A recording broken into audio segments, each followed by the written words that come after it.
പ്രിയപ്പെട്ടവരെ, 2 ദിവസം മുൻപ് 16 വയസ്സുള്ള മുസ്ലിം പെൺകുട്ടിക്കും 30 വയസ്സുള്ള ഭർത്താവിനും സംരക്ഷണം നൽകിയ 2022 പഞ്ചാബ് ഹരിയാന ഹൈക്കോടതി വിധിയെ ചോദ്യം ചെയ്ത ഹർജി സുപ്രീം കോടതി തള്ളിയിരുന്നു.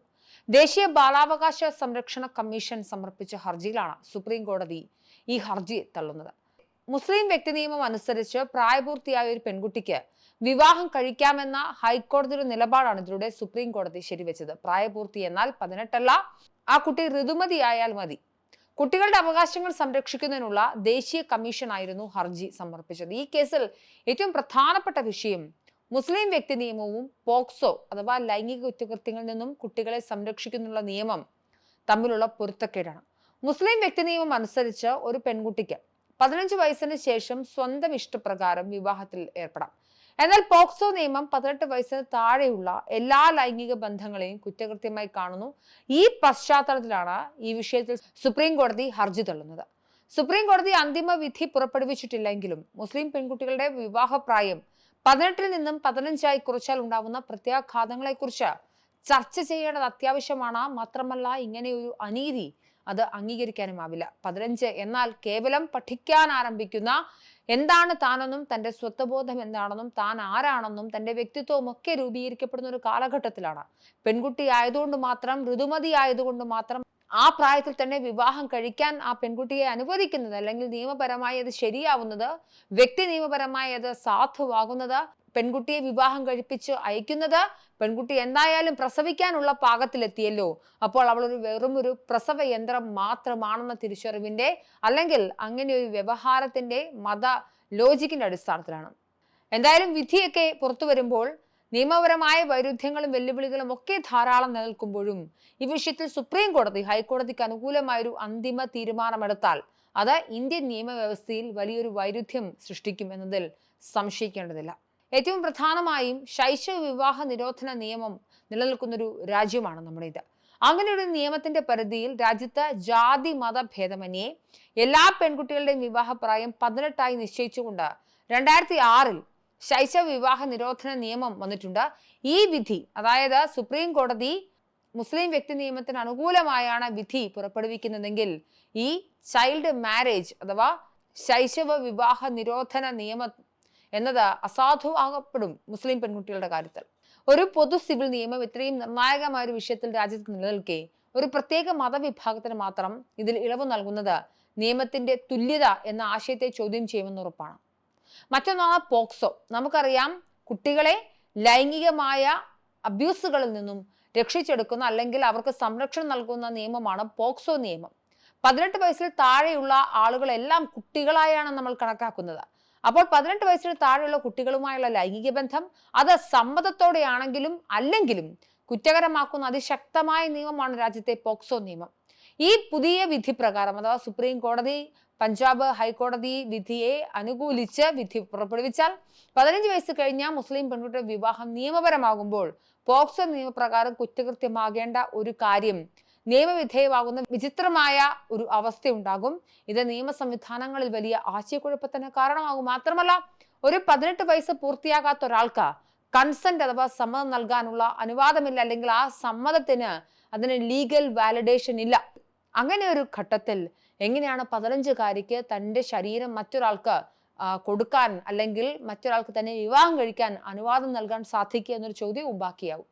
ഏറ്റവും പ്രസക്തവും ഏറ്റവും പ്രധാനവും ഇതൊക്കെ നിയമത്തിന്റെ ചില ചട്ടക്കൂടുകൾക്കൊക്കെ ഉപരിയായി ഒരു സ്ത്രീ എന്താണ്, അല്ലെങ്കിൽ ആ പെൺകുട്ടി എന്താണ്, അവളുടെ ഐഡന്റിറ്റി എന്താണ്, അവളുടെ ഭാവി എന്താണ് എന്നതുമായി ബന്ധപ്പെട്ടിട്ട് മതം അല്ലെങ്കിൽ മുസ്ലിം വ്യക്തി നിയമം ആ പെൺകുട്ടിയെ എങ്ങനെ നിർവചിക്കുന്നു എന്നുള്ളതാണ്. നീ പ്രസവിച്ചാൽ മാത്രം മതി എന്നല്ലേ പറഞ്ഞു വെക്കുന്നത്.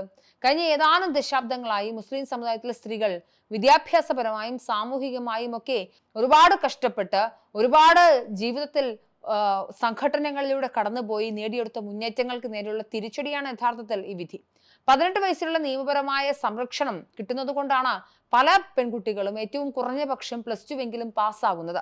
അങ്ങനെ ഒരു ഘട്ടത്തിൽ രാജ്യത്തെ സുപ്രീം കോടതി മുസ്ലിം വ്യക്തി നിയമം അനുസരിച്ച് 15 വയസ്സ് ആയി, ഋതുമതിയായി, അവൾക്ക് പീരിയഡ്സ് ആയി, മെൻസ്ട്രേഷൻ സ്റ്റാർട്ട് ചെയ്തു, ഇനി അമ്മയായിക്കോട്ടെ, മറ്റൊരാൾക്ക് അത് പ്രായത്തിന് എത്ര വ്യത്യാസം ഉണ്ടായാലും കുഴപ്പമില്ല, വിവാഹം കഴിച്ചു കൊള്ളട്ടെ, അത് പോക്സോ കേസല്ല, അത് ശൈശവ വിവാഹമല്ല എന്നാണ് പറയുന്നതെങ്കിൽ പെൺകുട്ടികൾക്ക് എങ്ങനെ അവരുടെ സ്വത്വത്തെ അല്ലെങ്കിൽ എങ്ങനെ അവരുടെ ഇഷ്ടങ്ങളെ, എങ്ങനെ അവരുടെ സ്വഭാവത്തെ, എങ്ങനെ അവരുടെ ഭാവിയെ സുരക്ഷിതമാക്കാൻ സാധിക്കും, എങ്ങനെ പഠിക്കാൻ സാധിക്കും, എങ്ങനെ സാമ്പത്തികമായി മെച്ചപ്പെട്ട അവസ്ഥയിലേക്ക് എത്തിക്കാൻ സാധിക്കും. 18 വയസ്സുള്ള നിയമപരമായ സംരക്ഷണം ഉണ്ടായിരുന്നു. അത് പെൺകുട്ടികൾക്ക് ഭയമില്ലാതെ സ്കൂൾ വിദ്യാഭ്യാസം പൂർത്തിയാക്കാനും ഉന്നത വിദ്യാലയത്തിൽ സർവകലാശാലകളിൽ എത്താനുമൊക്കെ ഈ 18 വയസ്സെന്നുള്ള ഒരു മാർജിൻ അവരെ സഹായിച്ചിരുന്നു. ഈ വിധിയിലൂടെ ആ നിയമപരമായ പരിരക്ഷയാണ് ഇല്ലാതെയാവുന്നത്. അതായത് നമ്മൾ എന്താണെന്ന് തിരിച്ചറിഞ്ഞ് പഠിച്ച് വളർന്ന് സ്വന്തം കാലിൽ ഇൻഡിപെൻഡന്റ് ആയി നിൽക്കേണ്ട പ്രായത്തിൽ ഒരു പെൺകുട്ടിയെ വിവാഹത്തിലേക്ക് തള്ളിവിടാനാണ് സത്യത്തിൽ സുപ്രീം കോടതി ഹർജി തള്ളിയതിലൂടെ അല്ലെങ്കിൽ ആ വിധിയിലൂടെ നൽകുന്ന പാഠം. അവരുടെ വിദ്യാഭ്യാസ അവസരങ്ങൾ ഇല്ലാതാക്കുകയും സാമ്പത്തികമായി മറ്റുള്ളവരെ ജീവിതകാലം മുഴുവൻ ആശ്രയിച്ച് ജീവിക്കേണ്ട അവസ്ഥയിലേക്ക് എത്തുകയും ചെയ്യും. മാത്രമല്ല 15, 16, 17 വയസ്സിലൊക്കെ ഒരു പെൺകുട്ടി പ്രസവിക്കുക എന്ന് പറഞ്ഞാൽ ഒന്ന് ആലോചിച്ച് നോക്ക്. തന്നേക്കാൾ കേവലം 16 വയസ്സിന്റെ വ്യത്യാസത്തിൽ ഒരു മകനോ മകളോ ഉണ്ടാകുന്നു. എന്താണ് ചെയ്യേണ്ടതെന്നോ അത് ആ പെൺകുട്ടിക്ക് ഉണ്ടാകുന്ന ശാരീരികമായ മാറ്റങ്ങൾ, മാനസികമായ മാറ്റങ്ങൾ ഒന്നും മുസ്ലിം വ്യക്തി നിയമം അഡ്രസ് ചെയ്യുന്നില്ല. ആരോഗ്യവും അവകാശങ്ങളും ഒക്കെ പൂർണ്ണമായും അപകടത്തിലാകും. ശാരീരികവും മാനസികവുമായ പക്വത എത്തുന്നതിന് മുൻപുള്ള വിവാഹം പെൺകുട്ടികളുടെ ആരോഗ്യത്തെയും അവകാശങ്ങളെയും ഹനിക്കും. ഗർഭധാരണത്തിനും പ്രസവത്തിനും ശരീരം പാകമാകാത്ത പ്രായത്തിലുള്ള വിവാഹങ്ങൾ മാതൃശിശു മരണ നിരക്കുകൾ വർദ്ധിപ്പിക്കും. നിരവധി പഠനങ്ങളുണ്ട് ഇത് തെളിയിച്ചത്. സ്വന്തം ജീവിതത്തെക്കുറിച്ച് വ്യക്തമായ തീരുമാനങ്ങൾ എടുക്കാൻ പ്രാപ്തരാകുന്നതിന് മുൻപ് വിവാഹ ജീവിതത്തിന്റെ ഉത്തരവാദിത്തങ്ങളിലേക്ക് അവരെ തള്ളിവിടുന്നത് അവർക്ക് കടുത്ത മാനസിക സംഘർഷങ്ങൾക്ക് കാരണമാകും. മാത്രമല്ല, അപ്രതീക്ഷിതമായി ഇനി കുട്ടിയും അമ്മയും ഒക്കെ ജീവനോടെ ഇരുന്നാൽ ജനസംഖ്യ വർധനവ് വലിയൊരു പ്രതിസന്ധിയാകും. ഒരു സമൂഹത്തെ വിദ്യാഭ്യാസപരമായും സാമ്പത്തികമായും പിന്നോട്ട് നയിക്കുന്ന ഏതൊരു തരത്തിലുള്ള നടപടിയും ആ സമൂഹത്തിലെ ജനസംഖ്യാ വർധനവിന് കാരണമാകുമെന്നത് ഒരു സാമൂഹിക യാഥാർത്ഥ്യമാണ്. സ്ത്രീകളുടെ വിദ്യാഭ്യാസ നിലവാരം ഉയരുന്നതനുസരിച്ച് ജനനിരക്ക് കുറയുമെന്ന് ലോകമെമ്പാടുമുള്ള കണക്കുകൾ കാണിച്ചു തരുന്നുണ്ട്. കേരളത്തിലെ മുസ്ലിം സമുദായത്തിന്റെ കുറഞ്ഞ ജനനിരക്ക് ഇതിന് മികച്ച ഉദാഹരണമാണ്. അതുകൊണ്ട് തന്നെ ഈ വിധി മുസ്ലിം പെൺകുട്ടികളെ വിദ്യാഭ്യാസത്തിൽ നിന്നും അകറ്റി നേരത്തെയുള്ള വിവാഹത്തിലേക്ക് കൊണ്ടുചെന്നെത്തിക്കുമ്പോൾ ദീർഘകാലാടിസ്ഥാനത്തിൽ അത് സമുദായത്തിലെ ജനസംഖ്യാ വർധനവിന് കാരണമായേക്കാം. അത് സാമുദായികമായി മാത്രമല്ല, അത് സമൂഹത്തിൽ ഒന്നടങ്കം നിരവധി പ്രതിസന്ധികൾ ഉണ്ടാകും. ചുരുക്കത്തിൽ സുപ്രീം കോടതിയുടെ അന്തിമ തീരുമാനം എന്തായാലും അത് വ്യക്തി നിയമ സംരക്ഷണം എന്നതിലുപരി കുട്ടികളുടെ അവകാശങ്ങൾക്കും സ്ത്രീകളുടെ മുന്നേറ്റത്തിനും രാജ്യത്തെ നിയമ തുല്യതയ്ക്കും വലിയ ആഘാതം ഉണ്ടാക്കാൻ സാധ്യതയുണ്ട്. പുരോഗതിയുടെ പാതയിൽ മുന്നോട്ട് പോകേണ്ട ഒരു സമുദായത്തെ പിന്നോട്ട് വലിക്കുന്ന ഈ വിഷയം വലിയ സാമൂഹ്യ ചർച്ചകൾക്ക് നമ്മൾ എന്തായാലും ഒരുങ്ങേണ്ടതുണ്ട്. മാത്രമല്ല, ഇത്തരം ഘട്ടങ്ങളിലാണ് വ്യക്തി നിയമങ്ങളിൽ പോലും യൂണിഫോം സിവിൽ കോഡ് പോലെയുള്ള ആശയങ്ങൾ എത്രത്തോളം പ്രസക്തമാണെന്ന് നമ്മൾ ചിന്തിക്കേണ്ടത്. 18 വയസ്സാണ് പെൺകുട്ടികളുടെ പ്രായമെങ്കിൽ അത് ഏത് സമുദായത്തിലുള്ള പെൺകുട്ടിക്കും 18 വയസ്സായിരിക്കണം. അവൾക്ക് തീരുമാനമെടുക്കാനുള്ള പ്രായത്തിൽ, അവൾക്ക് സമ്മതം പറയാനുള്ള പ്രായത്തിൽ, അവളുടെ പ്രാഥമികമായ വിദ്യാഭ്യാസവും അവളുടെ ഉന്നത വിദ്യാഭ്യാസത്തിൽ അവൾക്ക് പോകണമെങ്കിൽ അങ്ങനെയും ഒക്കെ ചെയ്യാൻ അവൾക്ക് തിരിച്ചറിവുണ്ടാകുന്ന പ്രായത്തിൽ മാത്രമായിരിക്കണം അവൾക്ക് വിവാഹം വേണമോ വേണ്ടയോ എന്ന് അവൾക്ക് പറയാൻ സാധിക്കണം. അല്ലാത്ത പക്ഷം കേവലം 15 വയസ്സുള്ള ഒരു കൊച്ചു കുഞ്ഞിനെ വിവാഹം കഴിച്ച് ഞാൻ അങ്ങ് കൊണ്ടുപോയിക്കോളാം എന്ന് പറയുന്ന ആ നിയമം, അത് ഏത് നിയമമാണെങ്കിലും അംഗീകരിക്കാൻ സാധിക്കില്ല. അത് ആധുനിക ലോകത്തിന്, ആധുനിക രീതികൾക്ക്, മനുഷ്യൻ പുരോഗമിക്കുന്നതിന് തികച്ചും എതിരായി മാറുമെന്ന് മാത്രമാണ് പറയാനുള്ളത്.